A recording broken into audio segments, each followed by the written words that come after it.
Hello guys! Kumusta po sa inyong lahat? So for today's video, tara at samahan niyo po ako magluto nitong ating napakasarap na lechong kawali na pigpaksiw po natin. Ayan, sa Mang Tomas. So tara na guys at samahan niyo po ako magluto and enjoy watching na rin po. So ayan na nga guys, so yung ating lechong kawali is dati ng luto and nilagay lang natin yan sa freezer. Tapos pigpritos uli natin and then pigchop lang natin ng ganyang size. So after nyan guys ay maggigisa na tayo dyan ng ating bawang sa ating kawali at pagkatapos next na rin natin dyan ilagay yung ating sibuyas. Ayan. Kayo po ba guys, ano po ang inyong ulam today? Ayan. Happy weekend guys. So ayan na nga at nilagay na natin dyan yung ating sibuyas.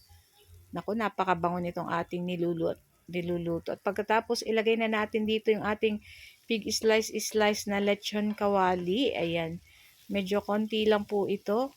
So nagdagdag pa kami ng ibang ulam kasi kukulangin itong aming ulam. Pero syempre, sayang naman itong ating lechong kawali kaya niluto ko na lang lechon paksiw. So naglagay na ako ng pamintang buo at dahon ng laurel. So after nyan guys, maglalagay na tayo ng ating masarap na Mang Tomas. Ayan. So, naglagay lang tayo dyan ng isang sachet na Mang Tomas.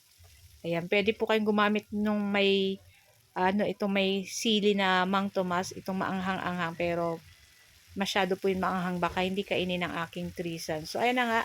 At nilagay na natin dyan yung ating Mang Tomas. At ayan, sinaid na natin. Nilagay natin ng tubig. Ayan, para hindi ganun masyadong malapot yung ating lechon paksiw dyan. Ayan. So, maglalagay po tayo dyan ng asin at asukal, saka ng suka. Ayan. Para talagang lasang-lasa mo yung lechon paksiw. So, ayan na nga. Naglagay na ako dyan ng konting sukang tuba. Ayan. Pwede po kayong gumamit na kahit anong suka. So, ayan. Naglagay na rin po ako ng asukal. Siyempre, ang ating lechon paksiw is manamis-namis. Ayan. Naku, napakasarap na naman ito. So, ayan na nga. At naglagay na rin po ako dyan ng asin. So, habang ginigisa ko kanina yung ating bawang at sibuyas, naglagay na rin po ako ng asin. Kaya, tamang-tama lang yung ating lasa dito. Nag-aagaw yung tamis, nag-aagaw yung alat, at yung asim ng ating sukang nilagay. So, ayun na nga. At ilang minuto lang ay papatay na rin natin ito at luto na rin naman po ito. So, kumuha na tayo ng ating plate or mangkok at i-transfer na rin natin to guys kasi nakukita niyo po ba yan? Naku, napakasarap nito guys.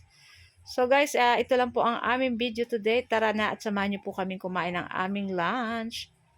Ayan, so ito lang po ang aming video today at sana po ay huwag niyo pong kalimutan mag-like, mag-comment at pa-share na rin po sana ng ating video. So guys, nakikita niyo po ba yan? Ako, napakasarap nitong ating ulam. Naku, ilang kanin na naman ang mauubos natin ito guys. So ayan na nga. At ready na kami at excited na rin po kaming kumain ng aming lunch. So tara na guys, samahan nyo na kaming kumain. Kumuha na rin po kayo ng inyong plato. So guys, thank you for watching and see our next video. Ayan, kain na na. Ano pang hinihintay nyo guys? Kumuha na kayo ng inyong plato at sabay-sabay na tayong kumain itong ating pagkasarap-sarap na lechon paksiw. Thank you for watching and see our next video. Ciao, babu! Kain na na. Yum, yum, yum, yum. Nako, ang sarap na naman ito guys.